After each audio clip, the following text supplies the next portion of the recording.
Hello and welcome to this edition of RealityChek Conversations. I'm Tanya Trivoni. Today I have Lisa Mitchell with me. Lisa is a former executive, now business coach, keynote speaker, facilitator. You can read all about Lisa's background using the link below this video. But I've invited Lisa here today in particular because of her experience and expertise in helping leaders become more effective at leading others with courage and authenticity, which is the topic we want to talk about today. So Lisa, thank you for being here. My pleasure. Thanks for having me. So I know you and I were talking about the fact that a lot of leaders are struggling right now. They're struggling with their own stuff, and in all of that are still being required to show up for their people, and wondering what does that need to look like as we kind of transition out of this pandemic back to whatever new normal is going to be. Can you share a little bit about what they're up against and what advice you would offer? Absolutely. So I think it really depends on the leader situation and what kind of team they have, what kind of style they have.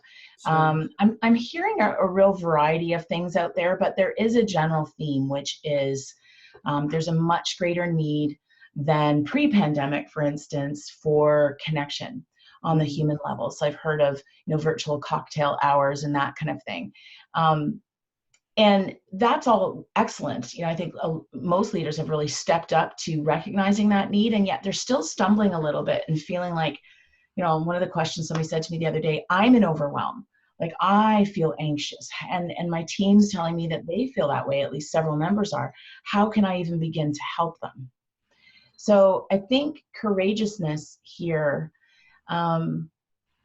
really comes, it was true before COVID-19, and it's exponentially more true now. So I think it's all about stepping back and recognizing that it's okay. There's some license now, some permission to be able to,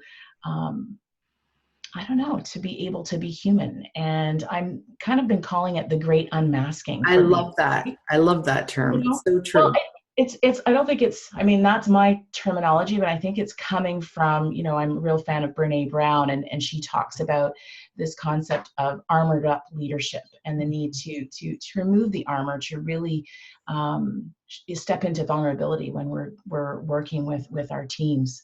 So, but when we talk about the permission or the space to be ourselves and to be a little less than perfect, I can see into your living room, and you can see into my home and my home office here. So we're getting a bit more personal input than we have typically. So actually, I had one client who is feeling really uncomfortable with that, doesn't actually want people to know that much about them personally, and they don't really feel that comfortable knowing more about their employees and their struggles with coping with the kids and juggling with the homeschooling as well as working. So there's a lot of stuff going on here. So what does that mean for people maybe who aren't as comfortable? So what does it look like? I guess it gets back to what you said in terms of depending on their certain environment, their own personal style, they get to define for themselves how far they want to push their comfort level right now. Yeah. And I wanted to paint that picture that you've got quite a range of things going on. I think fundamentally, though, there are some common things that would work for everybody, no matter what the situation and the style. And the first one is it's important to over communicate. Now is the time to communicate more frequently, not less. So we've got to check in with people for, business driving meetings for sure, but also those check-ins, whether it's a cocktail hour or just a quick hello, how are you coping on a personal level? What do you need? Right? We've got to meet people's needs. So it's this concept of more communication. And leaders, if you're not already having team meetings and one-on-ones, it's time to get going on those. I'm always surprised when people are still not doing those regular check-ins with their teams. Another one is really focusing on progress over perfection, right? We've got that permission, but now more than ever, we can't have the same expectations that we did before, right? Because we're up against technology issues and all sorts of different things, right? Some people are telling me they're busier than they were before or far less. It really seems to be two opposite ends of the spectrum. Regardless, it looks different. So we've got to get a shared understanding, leaders and teams, around what does progress look like. Yeah, that's a huge one. Progress and success, because for so many of us, our work, what we can do right now is changed, and what we need to do, some of us are still figuring that out as we go. Yeah, yeah, it's a dramatic shift, right? And it feels almost overnight. Yeah. Um, so I think, when I'm doing a group coaching program right now, and one of the individuals there, she was saying to us that, she's a leader, and she tries to do these team meetings, and they're by Zoom, they're video, and she goes on and she's like, "Hi team," and she's trying to, be kind of, Motivate the troops. she really is. She's trying to do the right thing, and she's a bit of a shy person, but very, confident and caring. So she'd be saying, "How's everybody?" And she'd get crickets. And then when she tried to move into business and ask for updates, again, kind of crickets. And she says, everybody just, in this Brady Bunch view, looks at me with these sad faces. And then I kind of choke. I'm not quite sure how to respond to it. Oh, So that's a perfect question. How to respond. how do you respond? And so this is where, because we're feeling emotions are heightened right now, I think we have to remember to step back and get practical again, right? Okay, let's chunk it down and be very pragmatic in terms of what's within our control. So one of the things I offered that she could try is just a gentle icebreaker, right? Mm-hmm. Just start it out with, it could be something like, let's go around and have everybody just do a one-word check-in. That one word that represents where they're at today. And then you can do it at the end if you so choose. What's a one-word checkout? That can be very effective, kind of a warm-up, and it's a way to connect and bring people together a little bit, tune people into how people are feeling.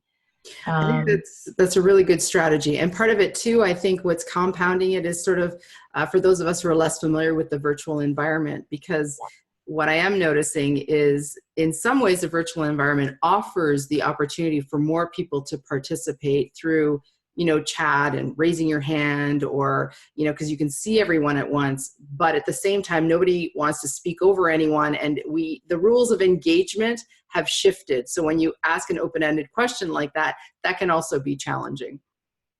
Yeah, so we've got to make it bite-sized and manageable.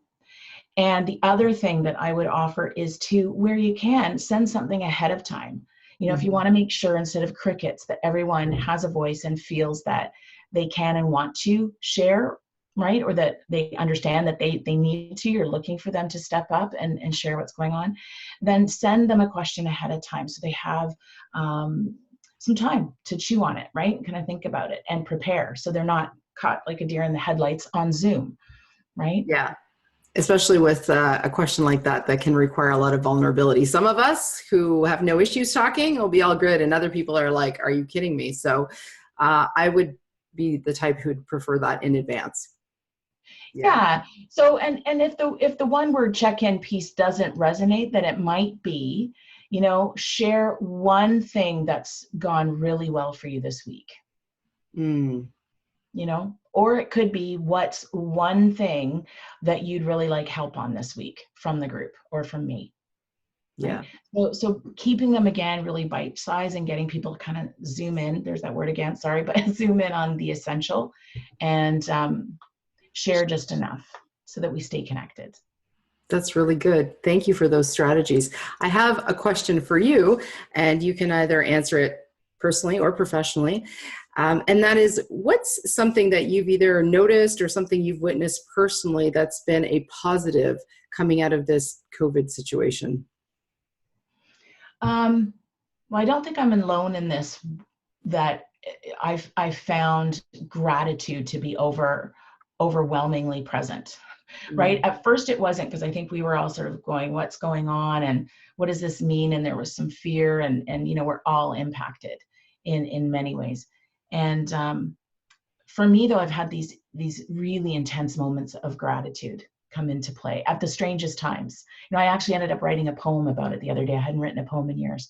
I called it Almost Unbearable, because at times it's like this fear can be almost unbearable, and then it's countered by this almost unbearable gratitude.